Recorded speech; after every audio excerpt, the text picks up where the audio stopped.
بسم اللہ الرحمن الرحیم۔ بریک سے پہلے جو ہیں کافی سوالات آئے اور کوشش کریں گے کہ اگلے تھوڑے سے حصے کے اندر ان سوالات کے جوابات دیں۔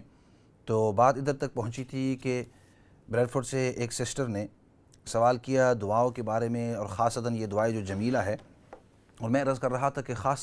کسی خاص دعا کی طرف جانے کے بجائے ایسے کرتے ہیں کہ وہ جو دعائیں جو نبی پاک صلی اللہ علیہ وسلم نے ہمیں سکھائی ہیں ان دعاؤں کی طرف ہم جاتے ہیں۔ اور دعا کے اندر ایک تو یہ ہوتا ہے کہ اتباع،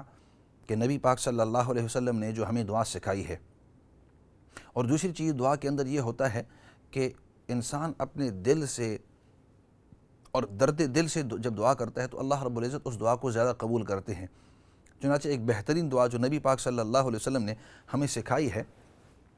اور اس کا بھی ایک خاص واقعہ ہے۔ ایک صحابی آئے نبی پاک صلی اللہ علیہ وسلم کے پاس، اور انہوں نے عرض کی یا رسول اللہ صلی اللہ علیہ وسلم، میں اپنی عمر کے آخری مرحلے تک پہنچ گیا ہوں، مطلب یہ ہے کہ اب بوڑھا ہو چکا ہوں اور میں لمبی دعائیں یاد نہیں کر سکتا۔ آپ ایسے ہمیں دعائیں کچھ سکھائیں کہ آپ نے جتنی بھی دعائیں آج تک مانگی ہیں ان تمام دعاؤں کو وہ شامل ہو، اور اتنا بھی کرنا کہ وہ جو دعا آپ ہمیں سکھائیں وہ مختصر کرنا۔ تو نبی پاک صلی اللہ علیہ وسلم نے اپنی خوشی کا اظہار فرمایا اور صحابہ کی طرف دیکھ کر مسکرا کر فرمایا کہ ایسے کبھی آپ نے سوال سنا ہے؟ مطلب یہ ہے کہ دعا بھی جامع ہو، جامع معنی والی ہو، اس کے بڑے معنی ہو، کہ نبی پاک صلی اللہ علیہ وسلم نے جتنی بھی دعائیں آج تک مانگی ہیں ان تمام دعاؤں کو شامل ہو، لیکن یہ کہ مختصر بھی ہو۔ تو پھر نبی پاک صلی اللہ علیہ وسلم نے یہ دعا سکھائی، فرمایا اللہم انی اسألک من خیر ما سألک منہ نبیک محمد صلی اللہ علیہ وسلم واعوذ بک من شر ما استعاذک منہ نبیک محمد صلی اللہ علیہ وسلم وانت المستعان وعلیک البلاغ ولا حول ولا قوة الا باللہ العلی العظیم۔ اور اس کا ترجمہ کہ یا اللہ، نبی پاک صلی اللہ علیہ وسلم نے آج تک جتنی بھی خیر کی دعائیں مانگی ہیں، یا اللہ وہ دعائیں مجھے نصیب فرما، اور نبی پاک صلی اللہ علیہ وسلم نے آج تک جن جن چیزوں سے حفاظت اور پناہ مانگی ہے، یا اللہ ان تمام چیزوں سے مجھے حفاظت اور پناہ نصیب فرما۔ تو اگر عربی کے اندر انسان اس کو یاد کر سکتا ہے تو اس کو یاد کر لے، اور اگر عربی کے اندر نہیں پڑھ سکتا تو اللہ رب العزت ہر زبان کو جانتے ہیں۔ آپ اپنی زبان کے اندر جو بھی آپ کی زبان ہو، اگر آپ انگریزی کے اندر، اردو کے اندر، پشتو کے اندر، گجراتی کے اندر، ہندکو کے، جس زبان کے اندر بھی، بنگلہ کے اندر، جس زبان کے اندر بھی آپ اس دعا کو کرنا چاہیں آپ کر سکتے ہیں۔ اور وہ دعا کیا ہے آسان؟ کہ یا اللہ، نبی پاک صلی اللہ علیہ وسلم نے جتنی بھی خیر کی دعائیں مانگی ہیں وہ تمام کی دعائیں، تمام چیزیں مجھے نصیب فرما، اور نبی پاک صلی اللہ علیہ وسلم نے جن جن چیزوں سے حفاظت مانگی ہے، یا اللہ ان تمام چیزوں سے تو مجھے حفاظت نصیب فرما۔ تو یہ بہترین دعا ہے۔ اور ایک اور بہترین دعا، اور وہ یہ ہے کہ یا اللہ تو اپنی رضامندی مجھے نصیب فرما، تو مجھ سے راضی ہو جا، دنیا اور آخرت کے اندر تو مجھ سے راضی ہو جا، کیونکہ اللہ رب العزت اگر راضی ہو گئی تو ہر وہ چیز جس میں تمہارے لیے خیر ہے، بہتری ہے، وہ نصیب فرمائیں گے۔ اور اگر اللہ رب العزت راضی نہ ہوئے، اللہ ناراض ہو گئے ہم سے، تو دنیا کے اندر جو کچھ بھی ملے وہ بالکل بیکار ہے، کیونکہ آخرت ہماری خراب ہی خراب ہے۔ تو دعاؤں کے اندر یہ ہوتا ہے کہ انسان دل سے دعا پڑھ لے۔ اس کے بعد والا سوال ہوا، لندن سے ایک سسٹر نے پوچھا کہ حضور اور حضرت ہم کیوں کہتے ہیں نبی پاک صلی اللہ علیہ وسلم کے نام سے پہلے؟ حضرت کہتے ہیں احتراماً، جس شخص کا احترام کرنا ہو اس کو حضرت کہتے ہیں، اور حضور بھی اس طرح کہ آپ، یعنی حضور اس لیے کہ ہم آپ کے سامنے حاضر ہیں، ہم آپ کی خدمت کے اندر ہیں، یہ مقصد ہوتا ہے۔ اور یہ بھی الفاظ احتراماً اردو کے الفاظ ہیں، اور اس کو اردو کے اندر احتراماً بولا جاتا ہے، اور کائنات کے اندر سب سے محترم شخصیت جن کا احترام کیا جاوے وہ نبی پاک صلی اللہ علیہ وسلم کی ذات ہے۔ ساتھ ہی کہتے ہیں بعد از خدا تو یہ قصہ مختصر، اللہ رب العزت کی ذات کے بعد کائنات کے اندر سب سے محترم، سب سے اعلیٰ، سب سے ارفع، سب سے اکمل شخصیت محمد رسول اللہ صلی اللہ علیہ وسلم کی ذات مقدسہ ہے۔ ہمارا یہ عقیدہ ہے کہ آپ صلی اللہ علیہ وسلم پورے کائنات کے اندر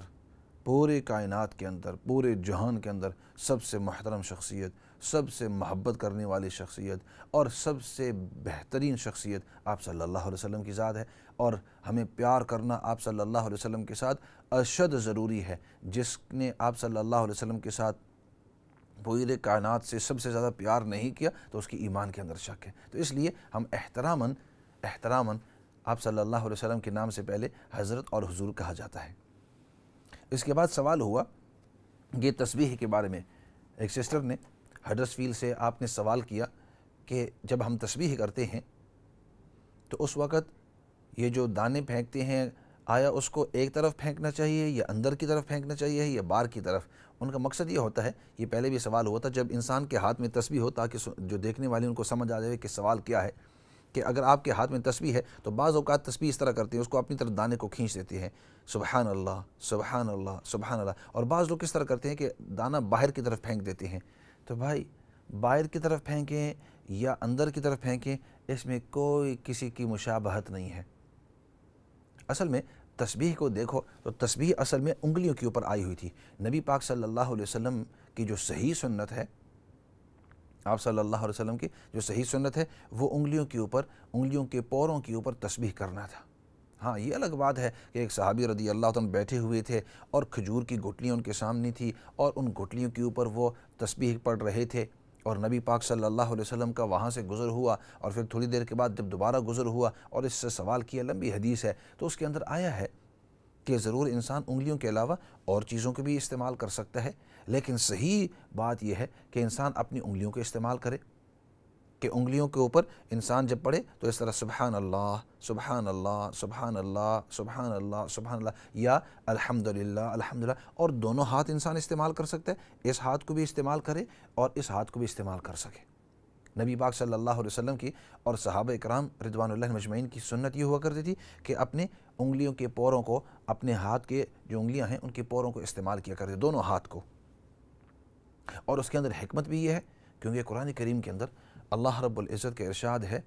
اعوذ باللہ من الشیطان الرجیم، یوم تشہد علیہم السنتہم وایدیہم وارجلہم، قیامت کے دن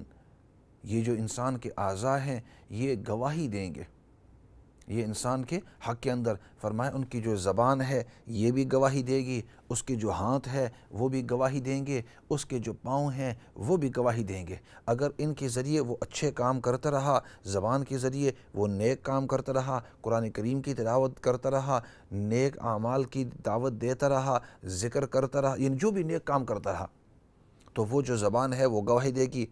کہ یا اللہ یہ مجھے استعمال کیا کرتا تھا نیک اعمال کے لیے، اور اگر وہ غلط چیزوں کے لیے وہ زبان کو استعمال کیا کرتا تھا تو وہ زبان پھر یہ گواہی دے گی کہ یا اللہ یہ مجھے غلط چیزوں کے لیے استعمال کیا کرتا تھا۔ اسی طرح جو ہاتھ ہیں اگر اس کو نیک کام کے لیے استعمال کرتا تو یہ جو ہاتھ ہیں یہ گواہی دیں گے، اور کل قیامت کے دن یہ گواہی دیں گے یا اللہ مجھے استعمال کرتا تھا اچھے کام کے لیے، نیک کام کے لیے، صدقہ پھیلانے کے لیے، لوگوں کو کھانا دینے کے لیے، یعنی جو بھی نیک کام ہو، اور اگر ان کو غلط کام کے لیے استعمال کیا تو کل قیامت کے دن یہ کہیں کہ یا اللہ یہ مجھے استعمال کرتا تھا فلاں گناہ کے لیے، فلاں گناہ کے لیے، یہ آپ کے خلاف گواہی دیں گے۔ تو اس لیے فرمایا اسی طرح پاؤں جو ہوں گے تو یوم تشہد علیہم، اس دن کو سامنے رکھو اور اس دن کو یاد رکھو کہ جب کہ یہ آپ کے اعضاء آپ کے خلاف گواہی دیں گے، یوم تشہد علیہم ان کے خلاف گواہی دیں گے، السنتہم ان کی جو زبانیں ہیں، اسی طرح ان کے جو ہاتھ ہیں، اسی طرح ان کے پاؤں ہیں۔ اور یہ آیت میں اس لیے تلاوت کر رہا تھا کہ انسان جب ذکر کرتا رہے اپنے ہاتھ کے انگلیوں کے پوروں کے اوپر تو اس کا نتیجہ یہ نکلے گا کہ انسان پھر جب قیامت کے دن یہ گواہی دیں گے تو یہ نیک چیزوں کی گواہی دیں گے کہ یا اللہ یہ مجھے تیرے ذکر کے لیے استعمال کیا کرتا ہے۔ اور دوسری بات یہ ہے، اور تیسرا فائدہ، کہ ایک تو فائدہ یہ بتلایا کہ نبی پاک صلی اللہ علیہ وسلم کی سنت، دوسرا فائدہ یہ بتلایا کہ یہ ہمارے لیے گواہی دیں گے قیامت کے دن، اور تیسری بات یہ ہے کہ ان کے اوپر گننا بھی آسان، کیونکہ اکثر جو تسبیح جیسے نبی پاک صلی اللہ علیہ وسلم نے فرمایا کہ نماز کے بعد 33 دفعہ 33 دفعہ سبحان اللہ کہو، تو وہ بڑا آسان ہے کیونکہ انسان کی انگلی کے اوپر 3 پورے ہوتے ہیں، اس انگلی پر 3، 3 3 3 کرتے کرتے کرتے یہ کل 30 ہو گئی، اور ایک اور انگلی اس کے ساتھ ملا تو یہ 33 ہو گئی، 33۔ تو بڑا آسان ہے گننے کے اوپر۔ اور حدیث پاک میں نبی پاک صلی اللہ علیہ وسلم نے جو تسبیح فاطمہ جس کو کہا جاتا ہے کہ فاطمہ رضی اللہ تعالیٰ اپنی جو چہی تھی، بیٹی تھی، ان کو فرمایا تھا کہ نماز کے بعد، فرض نماز کے بعد 33 دفعہ سبحان اللہ، 33 دفعہ 33 ٹائمز الحمدللہ، اور 34 دفعہ اللہ اکبر، تو یہ کل 100 بن جاتا ہے۔ تو انسان اپنی انگلیوں کے اوپر اس کو کر سکتا ہے، تو اس کا گننا بھی بڑا آسان ہو جاتا ہے۔ تو اس لیے یہ جو تسبیح آپ نے جو سوال کیا کہ چاہے اس طرف من کا پھینکیں یا اس طرح اس کو باہر کی طرف پھینکیں، اس کے اندر کوئی یعنی کوئی فرق نہیں ہے۔ یہ نہ دیکھو کہ اس کو کوئی اور مذہب والے یا کوئی اور فیتھ والے کر رہے ہیں، وہ کرتے رہیں، آپ آگے پیچھے پھینکو، پیچھے پھینکو، وہ آپ کی مرضی، لیکن میں آپ کو بہترین طریقہ بتلا رہا تھا، اور وہ یہ ہے اپنی انگلیوں والا طریقہ۔ آف کورس آج کل تو ٹیکنالوجی کا زمانہ ہے کہ تسبیح پہلے زمانے میں انگلیاں ہوا کرتی تھی، اس کے بعد تسبیح آ گئی تھی، اور تسبیح گٹلیوں کے ذریعہ کیا کرتے تھے۔ پھر ان گٹلیوں کو دھاگے کے اندر پرو کر، وہ جو گٹلیاں تھیں کھجور کی، اس کو دھاگے کے اندر رکھ دیا۔ پھر ایک وقت آیا کہ ان گٹلیوں کو کاٹ کر چھوٹے چھوٹے گول منکے بنا لیے، اور پھر ایک وقت آیا کہ وہ جو گول کے منکے ہیں وہ بھی ختم ہو گئے، گھوٹیاں جو ہیں، اور اس کے بعد پلاسٹک آ گئی، اور پھر ایک وقت آیا کہ وہ بھی اب ختم ہو گئے، اور وہ چھوٹے چھوٹے گول جیسے ایک کاؤنٹر جو ہوتے ہیں لوہے کے، اس کو دباتے رہو، اس طرح کلک کلک کلک کرتے رہو اور ادھر تسبیح کرتے رہو۔ اور اب ٹیکنالوجی پھر اس سے بڑی، تو پھر ہم نے دیکھا کہ وہ چھوٹے چھوٹے لوگ جب حج سے آتے تو انگلی کے ساتھ ایک چھوٹا سا بانڈ لگا دے اور انگلی کے اوپر وہ دباتے رہتے۔ اور آج اس سے ٹیکنالوجی سے ایک بڑھتے ہوئے آج کل وہ موبائل فونوں کے اوپر وہ اسمارٹ فونز ان کے پاس ہوتے ہیں، اور ہم نے کئی مرتبہ دیکھا ہے کہ نماز ہو گئی ہے اور ہم اپنے ہاتھوں کے اوپر تسبیح فرض کے بعد پڑھ رہے ہیں، اور وہ اپنے فون کو نکال کر اس فون کو دبا رہے ہیں، اور اس کے اوپر انہیں کاؤنٹر رکھا ہوا ہے۔ تو مقصد یہ ہے کہ جس انداز میں اگر آپ تسبیح کرنا چاہیں، مقصد آپ کی تسبیح ہے۔ تو اس لیے یہ اور کوشش کرنا چاہیے کہ جتنا ہو سکے اللہ کا ذکر کرتے رہیں۔ اگلے سوال کی طرف جاتے ہیں، وہ یہ ہے کہ فوت شدہ شخص اگر خواب کے اندر آوے تو اس کی حقیقت کیا ہے؟ تو بھائی خواب کی اوپر تو ہمارے جو ساتھی ہوتے ہیں مفتی صاحب، مفتی اشفاق صاحب، وہ عام طور پر وینسڈے اور تھرسڈے وغیرہ آتے ہیں، اور فرائیڈے، وہ ان دنوں کے اندر خواب کی تعبیرات آپ کو بتلاتے رہیں گے اور اس کی حقیقت بتلاتے رہیں گے، اور باقی اس کی حقیقت کیا ہوتی ہے اور خواب کی اصل کدھر سے شروع ہوتی ہے، کدھر نہیں شروع ہوتی۔ کسی موقع کے اوپر موقع ملا تو پوری اس کی تفصیل عرض کریں گے کہ 3 قسم کی خوابیں ہوتی ہیں۔ ایک ہوتی ہیں رحمانی خواب، اور اس کو الہامی خواب بھی کہتے ہیں۔ ایک ہوتی ہے شیطانی خواب، وہ شیطان کی طرف ہوتی ہے، اور اس کا مطلب کیا ہے اور اس کا اثر کیا ہے، آپ کو کیسے پتہ چل سکتا ہے کہ یہ شیطانی خواب ہے۔ اور تیسری اس کو احلام کہتے ہیں،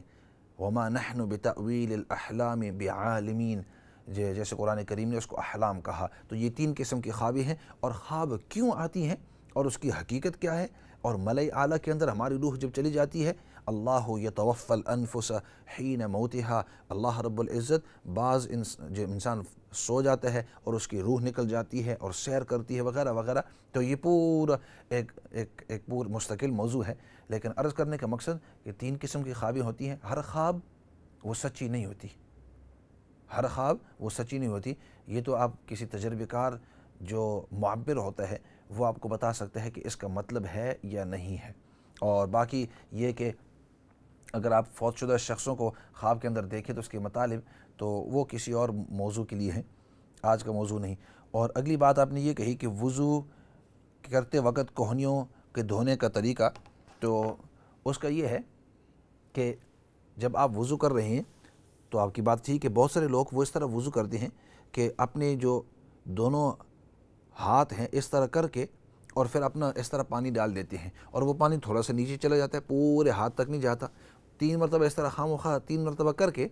اور پھر ویسے اس کو مل دیتے ہیں۔ حالانکہ اس طرح نہیں کرنا چاہیے، بلکہ سنت یہ ہے کہ پورے ہاتھ کو شروع سے لے کر کوہنیوں سمیت انکلوڈنگ دی ایلبوز اپنے پورے ہاتھ کو 3 مرتبہ دھوئیں۔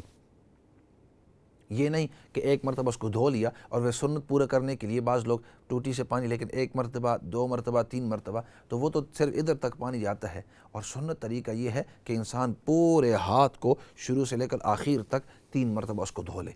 تو اس کا طریقہ ٹوٹی اس طرح ہے تو اپنی ہاتھ کو اس طرح دھو لے، 1 مرتبہ ہو گیا، 2 مرتبہ ہو گیا، اور پھر اس طرح 3 مرتبہ آخر تک انسان اس کو دھو لے۔ یہ صحیح وضو کے اندر اپنے ہاتھ کے دھونے کا طریقہ ہے۔ اور اس کے بعد جو ہے ایک سسٹر لندن سے مسز حسن، انہوں نے یہ بتلایا کہ ان کی آنکھوں کا آپریشن ہوا ہے اور اس کی وجہ سے ڈاکٹر نے ان کو کچھ ہدایات کی ہیں، اور ہو سکتا ہے کہ ان کی نظر کے اندر کمزوری بھی آ جاوے۔ تو نظر کے کمزوری کے لیے عام طور پر علماء نے یہ لکھا ہے کہ انسان فرض نماز کے بعد انسان 11 مرتبہ یا نورو یا نورو یا نور، یہ اللہ رب العزت کی صفت ہے۔ اللہ رب العزت کی 99 صفات ہیں، الرحمن الرحیم الملک القدوس السلام المؤمن المہیمن العزیز الجبار المتکبر، اللہ رب العزت کی یہ صفات ہیں، اور من جملہ ان صفات میں سے النور ہے۔ النور یہ اللہ رب العزت کی صفت ہے، تو اس صفت کا ذکر کریں۔ جو ہی آپ سلام پھیر لیں اپنی فرض نماز کا، اور اس کے بعد سنت طریقہ یہ ہے کہ ایک مرتبہ کہیں اللہ اکبر، اور اس کے بعد استغفر اللہ استغفر اللہ استغفر اللہ، 3 مرتبہ استغفار پڑھیں، اور اس کے بعد اللہم انت السلام ومنک السلام تبارکت یا ذا الجلال والاکرام، یہ سنت ہے نبی پاک صلی اللہ علیہ وسلم کی۔ اور اس کے بعد اور بھی اوراد ہیں، اور اس کے بعد انسان جو ہے اپنی آنکھوں کے اوپر جو داہنا ہاتھ ہے رائٹ ہینڈ، اس کو اپنی آنکھوں کے اوپر اس طرح رکھ لے، اور اس طرح رکھ کر یہ 11 مرتبہ یا نورو یا نورو یا نورو یا نورو اس کا ورد کرے۔ تو علماء فرماتے ہیں کہ جب انسان اس کا ورد کرتا ہے، اللہ رب العزت کی اس صفت کا تذکرہ کرتا ہے، تو اللہ رب العزت اس کی آنکھ کے اندر نور، یعنی اس کی جو بینائی ہے اس کو تیز کر دیتے ہیں۔ انسان کا جو ذہن ہے اگر وہ کمزور ہے تو انسان اپنے ماتھے کے اوپر ہاتھ رکھ کر کہہ سکتا ہے کہ یا قویو یا قویو 11 مرتبہ۔ تو آنکھ کے لیے 11 مرتبہ یا نورو یا نورو یا نورو اس کا ورد کیا کریں۔ اور پھر اس کے بعد سوال یہ ہوا، اور پھر باقی اس صاحبہ نے یہ بھی دعا کی درخواست کی تھی کہ دعا کریں کہ اللہ رب العزت میرے جو بینائی ہے وہ واپس کر دے، کیونکہ اس کے ذریعے میں قرآن کریم کی تلاوت بھی کرتی ہوں۔ یہاں میں یہ بات عرض کرنا ضرور چاہوں گا، اور وہ یہ ہے کہ اس صاحبہ نے تو اپنی بینائی کا ذکر کیا ہے کہ اس کے ذریعے میں اتنے کام کرتی ہوں، لیکن اکثر طور پر باقی جتنے بھی ہم لوگ ہیں، ہمارا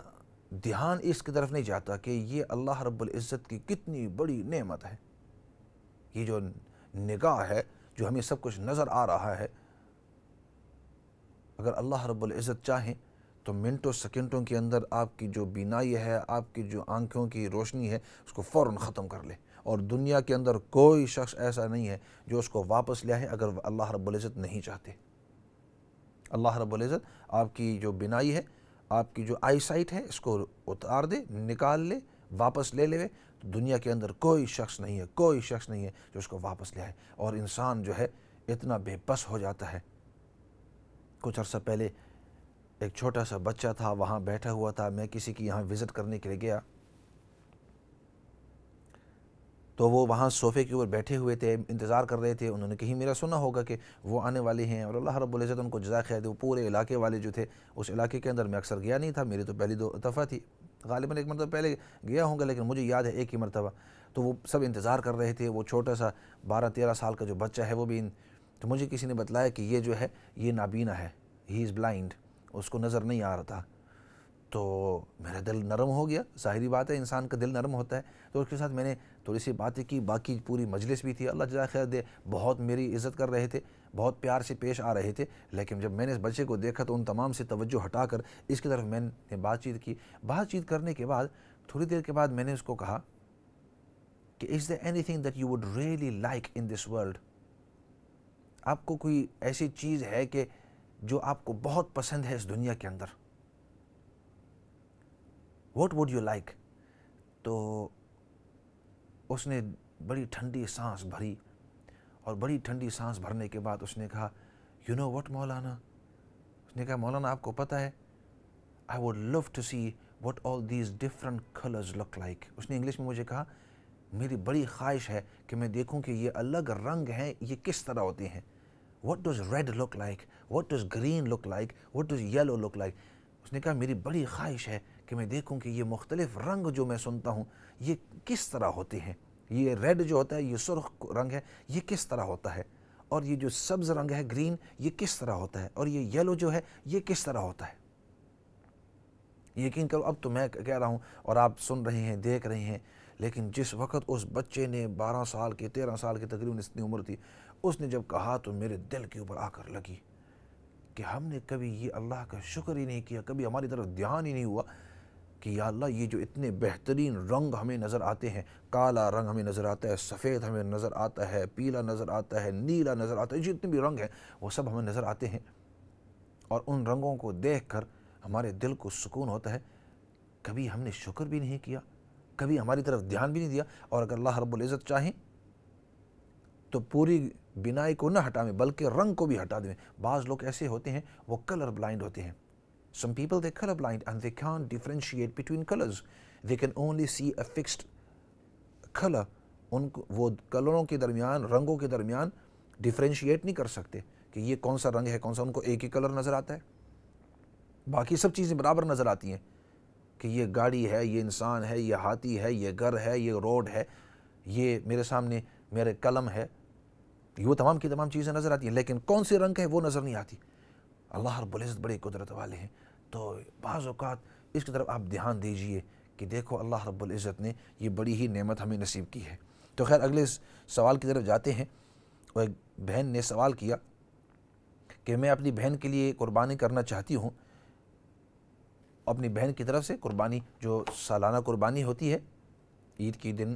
اور بہن جو ہے وہ دنیا سے رخصت ہو گئی ہے، تو آیا میں اپنی بہن کی طرف سے کر سکتی ہوں؟ یعنی آف کورس آپ کر سکتے ہیں، وہ ایک قسم اس کے اوپر فرض تو نہیں ہے، لیکن آپ ان کی طرف سے کریں گے تو ان کو نفل کا ثواب ملے گا، قربانی کا ثواب ملے گا، چاہے اس کے خاوند روزگار ہوں یا نہ ہوں، ان کی اولاد روزگار ہوں یا نہ ہوں، وہ مالدار ہوں یا غریب ہوں۔ اگر آپ ان کی طرف سے کرنا چاہتے ہیں اور ان کو اس کا ثواب بھیجنا چاہتے ہیں، آف کورس آپ کر سکتے ہیں اور ان کو ثواب بالکل بھیج سکتے ہیں، تو ایبسلیوٹلی۔ اور باقی جو ہے بھائی احمد، آپ نے ایسیکس سے فون کیا ہے اور آپ نے یہ پوچھا ہے کہ نماز کے اندر اب آنکھیں بند کر کے ہم نماز پڑھ سکتے ہیں یا نہیں؟ تو اولا طریقہ تو یہ ہے، افضل طریقہ، کہ انسان جہاں سجدہ کر رہا ہے وہاں انسان اپنی نگاہ رکھے۔ ایک قسم کی اس کے اندر عاجزی ہے، انکساری ہے، there's humbleness in there, there's meekness۔ اللہ کے سامنے آپ نیچے نگاہیں کر رہے ہیں، نیچے سر کر رہے ہیں، اور اپنی سجدگاہ کی طرف دیکھ کر آپ کر سکتے ہیں۔ لیکن اگر آپ یہ سمجھتے ہیں کہ آنکھیں بند کر کے اس میں مجھے زیادہ دھیان ہوتا ہے، تو بالکل آپ آنکھیں بند بھی کر سکتے ہیں۔ اگر دھیان، آپ کی توجہ، آپ کا خشوع اور خضوع آنکھیں بند کر لیں، ایبسلیوٹلی ایسی کوئی بات نہیں ہے کہ آپ کی آنکھیں بند کرنے سے آپ کی نماز ٹوٹ جاتی ہے، ایبسلیوٹلی ناٹ۔ اگر آپ کو یہ محسوس ہو کہ آنکھیں بند کرنے سے میرے نماز کے اندر زیادہ خشوع ہے کیونکہ میں آنکھیں بند کروں گا تو یہ جتنی بھی ارد گرد چیزیں ہیں یہ سب میرے دھیان کے اندر مجھے ڈسٹرب نہیں کریں گے، آپ آنکھیں بند کرو اور آنکھیں بند کر کے آپ نماز پڑھ سکتے ہیں۔ اس کے بعد سوال یہ ہوا کہ عشاء کے بعد کے جو وتر ہوتے ہیں اس کے بعد آیا نوافل نہیں پڑھ سکتے، یہ پڑھ سکتے؟ یہاں اصل میں حدیث پاک کے اندر آتا ہے کہ نبی پاک صلی اللہ علیہ وسلم نے ارشاد فرمایا کہ اجعلوا آخر صلاتکم وترا، اجعلوا آخر صلاتکم وترا، اپنی وتر کی نماز کو سب سے آخری نماز بناؤ۔ مطلب جتنے بھی اس سے پہلے تہجد، نوافل، جو کچھ بھی پڑھنی ہے اس سے پڑھ کر فارغ ہو جاؤ، اور پھر وتر کو سب سے آخر میں رکھ دو۔ تو یہ اولا طریقہ ہے، افضل طریقہ ہے، بہتر طریقہ ہے نبی پاک صلی اللہ علیہ وسلم نے جو ہمیں سکھایا ہے۔ لیکن اس کے باوجود اگر کوئی شخص وتر کے بعد بھی نفل پڑھنا چاہے تو پڑھ سکتا ہے۔ مثال کے طور پر آج رات کو آپ نے عشاء کی نماز پڑھی، اور عشاء کی نماز کے بعد آپ نے اپنے نوافل وغیرہ پڑھ لیے اور پھر وتر پڑھ لیے۔ اب رات کو اگر آپ کی آنکھ کھل گئی اور آنکھ کھلنے کے بعد آپ نے سوچا چلو میں کچھ رکعتیں تہجد کی پڑھنا چاہتا ہوں، بالکل آپ پڑھ سکتے ہیں۔ کوئی اس کے بعد کیونکہ تہجد نوافل ہی ہوتے ہیں تو آپ پڑھ سکتے ہیں۔ افضل طریقہ تو یہ ہے کہ اگر آپ کو یقین ہو کہ میں رات کو اٹھوں گا تو انسان اس وقت وتر نہ پڑھے، اپنے عشاء کی نماز کے بعد جو سنتیں ہیں وہ پڑھ کر پھر سو جاوے، اور پھر رات کو اٹھ کر اپنے جتنے بھی نوافل ہیں وہ تمام کے تمام نوافل پڑھ لے اور پھر آخر میں اپنی وتر کو رکھ لے۔ تو اس وجہ سے حدیث پاک کے اندر یہ جو افضل طریقہ بتلایا ہے کہ اجعلوا آخر صلاتکم وترا، اپنی وتر کی نماز کو آخری نماز بنا لو تاکہ اس سے پہلے تمام کے تمام جو نوافل ہیں وہ پڑھ لو۔ لیکن اس کا مطلب یہ نہیں کہ پڑھ ہی نہیں سکتے، بہتر طریقہ یہ ہے، لیکن اگر کسی نے نوافل پڑھنا چاہے تو بالکل آپ پڑھ سکتے ہیں۔ اور باقی آپ نے یہ بھی سوال کیا کہ اوپر جو ہے قرآن کریم آپ کی وارڈروب کے اوپر رکھا ہوا ہے، اور جب آپ نماز پڑھتی ہیں تو آپ کی جو پیٹھ ہے وہ اس کی طرف جاتی ہے، تو بہن افضل طریقہ تو یہ ہے کہ آپ ادھر سے قرآن کریم کی تھوڑی سی جگہ ہٹا لیں، تاکہ آپ جب نماز پڑھ رہے ہیں تو آپ کی پیٹھ اس کی طرف نہ ہو۔ سب سے بہترین اور بڑا آسان طریقہ یہ ہے، جس وقت آپ نماز پڑھ رہے ہیں تو اس تھوڑی سی وقت کے لیے وہاں سے قرآن کریم کو ہٹا لو اور کسی اور جگہ کے اوپر رکھ دو، چاہے آپ کی بیڈ کے اوپر رکھ دو یا کسی اور جگہ کے اوپر رکھ دو، اور پھر نماز سے فارغ ہو کر تاکہ آپ کی پیٹھ اس کی طرف نہ ہو۔ تو باقی جو آپ نے بتلایا تھا آخری چند سیکنڈ ہیں اسباب اصحاب الاخدود کا، تو وہی 3 چیزیں جو آپ نے ذکر کی ہیں وہ بھی شامل ہیں ان بچوں کے بارے میں، اور باقی جو یوسف علیہ السلام کا تذکرہ آتا ہے یہ تفاسیر کے اندر، اور اسی طرح جو کتاب آپ نے مانگی ہے بہار الانوار کے اندر، بہار الانوار اس کے اندر اس کا تذکرہ ہے کہ یوسف علیہ السلام کے سامنے جو ہے بچپن کا، لیکن کچھ روایات اور بھی آئی ہوئی ہیں۔ چونکہ وقت ختم ہو گیا ہے، آخری جو چند سوالات تھے ان کے اندر جلدی کی ہے، ایسے کریں گے مختصر دعا کر لیتے ہیں۔ اللہ رب العزت ہم سب سے راضی ہو جائے دنیا اور آخرت کے اندر، اور اللہ رب العزت ہم سب کے ساتھ خیر کے معاملے فرما۔ جن جن لوگوں نے دعا کا کہا ہے یا اللہ ان کے جائز حاجتیں قبول فرما برحمتک یا ارحم الراحمین۔